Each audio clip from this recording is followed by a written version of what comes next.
use some lovely red thread again. I've got 3 strands, I've tied a knot in the end and trimmed the excess.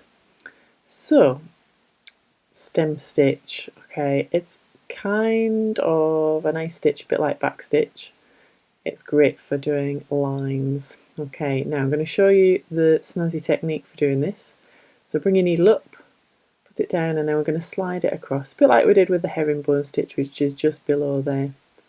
Okay, and then we're going to pull it, and you end up having come out just in the middle. So we're coming out in the middle of that stitch essentially.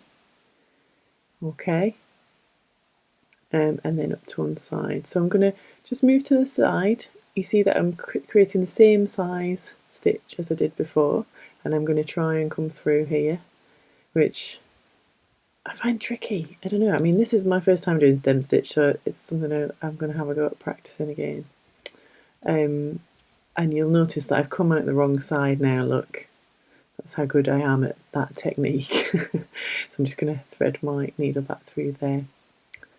Okay, so let's try this a different way then. Okay, I'm just going to take my needle through like that. So it's the same size stitching, and I'm going to come up where that other one's finished and then move to the side. Yeah, I definitely find this way easier for me. It's entirely up to you. Have a little play around with it, because as you know, hand embroidery is all about finding the best techniques for you. Don't worry about this is the only way to do it. It's not the only way to do it. The only way for you to do it is to do it your way, okay? So it's entirely up to you. If you come up the wrong side like I've just done then, again, just thread it through like that.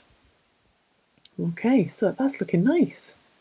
Quite pleased with that for a first attempt. That's not bad, is it? Hopefully I'll be a bit better soon once I've practiced this. I feel like this is going to be a nice stitch to use for lettering, to put around the edges of things, borders and that kind of thing. I've done it again, I've come out the wrong side, it doesn't matter.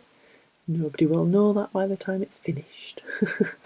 Okay, so if you started stitching the hoop from last week, which is the Do Your Thing hoop, which we filled in with lovely arrowheads last week, what we're going to do is we're going to use stem stitch to stitch around the lettering around that. So head over to my main YouTube channel page and you'll find it there. It's definitely looking better here at the end, isn't it, in comparison to when I started. So I'm pretty pleased with that. And this is genuinely my first time doing this stitch. I don't know, I haven't done it before. It's really quite nice, isn't it? Hopefully it won't be the last. I'm sure it won't. I like that. Okay, so trim the back. That's what it looks like. Nice and neat on the back. Here we go. And then on the front we've got that nice continuous line.